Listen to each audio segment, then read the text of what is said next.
Episode की starting होती है एक आम इंसान ताकेरू से, जो कि ऑफिस से घर आई हुई थी। वो घर आकर टीवी के सामने बैठ जाता है। जैसे ही वो टीवी ऑन करता है, टीवी पर एक अनजान शख्स दिखता है और इसी समय में उसका गॉगल्स का ग्लास चमकते हुए दिखाई जाती है। वो पलक झपकते ही ताकेरू एक अनजान जगह पर पहुंच जाता है। वहाँ उसका मुलाकात एक आदमी से होता है जो ताकेरू उसको पसंद नहीं है।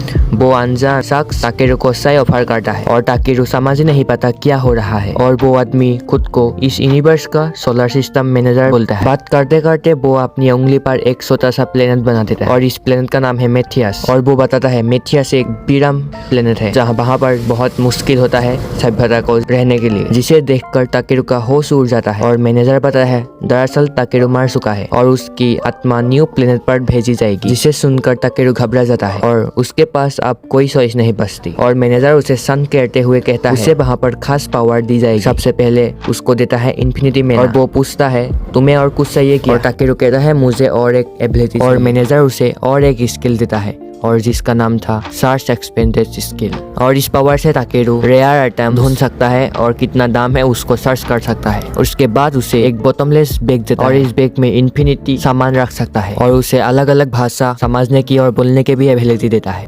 और ताकेरू की बॉडी धीरे धीरे गायब होने लगती है और ताकेरू को कुछ भी समझ नहीं आ रहा है। उसको लगता है ये कोई सपना है और अगले ही पल उसकी आंखों के सामने अंधेरा से और वो न्यू वर्ल्ड में एंटर कर जाता है। और कुछ देर बाद वो घने जंगल में एक बड़ी सी पेड़ के नीचे आंखें खोलता है और आसमान की तरफ देखता है और उसको दिखता है आसमान में एक विशाल रिंग वाला एक प्लेनेट। और धीरे धीरे उठकर वो इस जगह को एक्सप्लोर करने के लिए चला जाता है। और काफी देर चलने के बाद उसको एक गाँव दिखाई देती है और इसका प्रॉब्लम ये था कि उसके पास एक भी रुपया नहीं था। और उसे याद आता है उसके पास तो सर्च एबिलिटी है और जादुई साड़ी निकालकर वो सर्च करने लगा। इससे कुछ असर नहीं होता और वो जमीन पर स्पेलर लिखने की कोशिश करता है और तभी सर्च स्पेलर एक्टिव हो जाती है और उसके आसपास की चीजें चमकती हुई दिखाई जाती है। और वो एक घास को स्कैन करने लगा और वो घास डी ग्रेड नाइट की होती है। इसे देखकर वो खुशी से उछलने बाकी सब चीजें ए रैंक की निकलती है। और वो एक सुंदर सा पत्थर उठाता है, उसे स्कैन करता है, वो स्कैन करने लगता है और ये निकलता है बहुत घटिया पत्थर। उसे देखकर ताकेरू का मूड ऑफ हो जाता है और सारी चीजें बैग में भरकर गांव की ओर निकल जाता है। और अगले सीन में गांव के सामने एक पहरेदार बैठ रहा होता है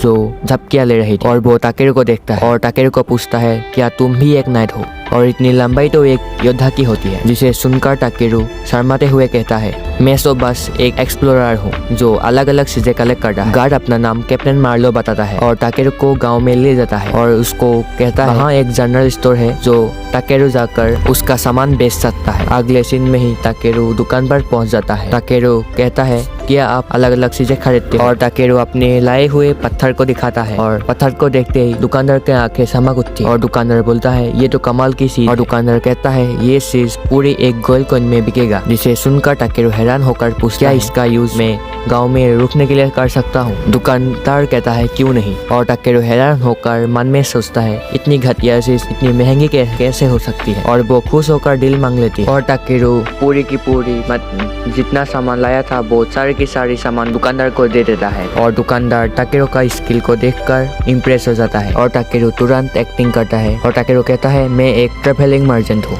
और दुकानदार उसे एक सीरियस काम देता है, अगर वो इसकी प्रेयर क्रिस्टल ढूंढ कर ले आ गया तो बहुत मदद होगी। और ताकेरू बोलता है मुझे एक लोकल मैप भी चाहिए। जिसे सुनकर दुकानदार सिर हिलाता है और ताकेरू का पूरा सामान को लेकर उसको 3,07,000 रेप दे देता है। जिसे देखकर ताकेरू की आंखें फटी की फटी रह जाती है और ताकेरू बोलता है इतना सारा पैसा। और दुकानदार उसे वार्निंग देता है पहाड़ों में मॉन्स्टर भी होता है तो तैयार है। और पैसे लेकर ताकेरू गांव जाता है और वहाँ पर एक कमरा बुक करता है। और थोड़ी देर के बाद एक लड़की गर्म पानी ले आती है और उसे बोलता है इस पानी से तुम अपना शरीर साफ कर सकते हो।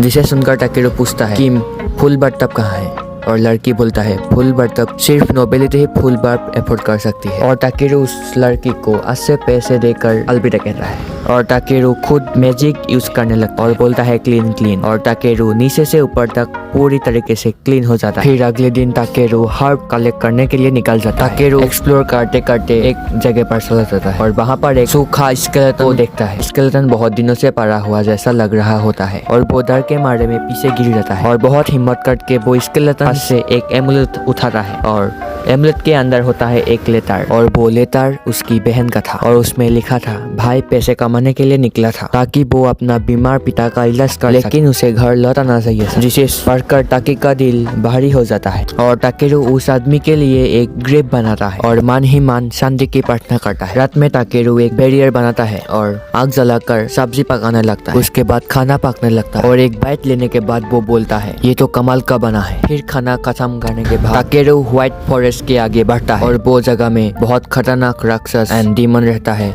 फिर टाकेरू अपनी स्पेल से हल्की सी रोशनी करता है और टाकेरू के आसपास हर्ब्स दिखने लगती है, जिसे देखकर वो निराश हो जाता है और वो जंगल के अंदर जाने लगता है। फिर कुछ देर बाद उसे दूर एक रोशनी दिखती है, शायद ये बाहर का रास्ता है, जिसे देखकर वो दौड़ता है। वो दौड़ते हुए अचानक एक गहरी खाई आ जाता है और वो खाई में गिरने लगता है और वो स्पेल एक्टिव करने के लिए बहुत सारी चीजें बोलता है और लास्ट में स्पेल एक्टिव हो जाता है और वो बच जाता है और वो बैठकर सांस लेने ही लगती है। तभी चारों तरफ एक जैसे ही सिंबल दिखने लगता है और यही होता है ओरिका साम्राज्य। टाकेरू अपना हैमर निकालकर मटेरियल्स कलेक्ट करने लगता है जब वो एक पत्थर तोड़ता है और उसे पता चलता है कि वो एक सिल्वर रोड है। इतना ढूंढने के बाद भी उसको क्रिस्टल नहीं मिलता और वो फिर से सर्च स्पेल यूज करने लगता है। इस बार उसे गहराई में कुछ छुपा हुआ नजर आता है। तभी जमीन जोर से हिलने लगती है, जिसे देखकर टाकेरू सोचता पहले वार निकाल लेता हूँ फिर भाग जाऊंगा। तभी टाकेरू पत्थर पर फायर बॉल स्पेल यूज करने लगता है, जिससे पत्थर सूखना शुरू हो जाता है।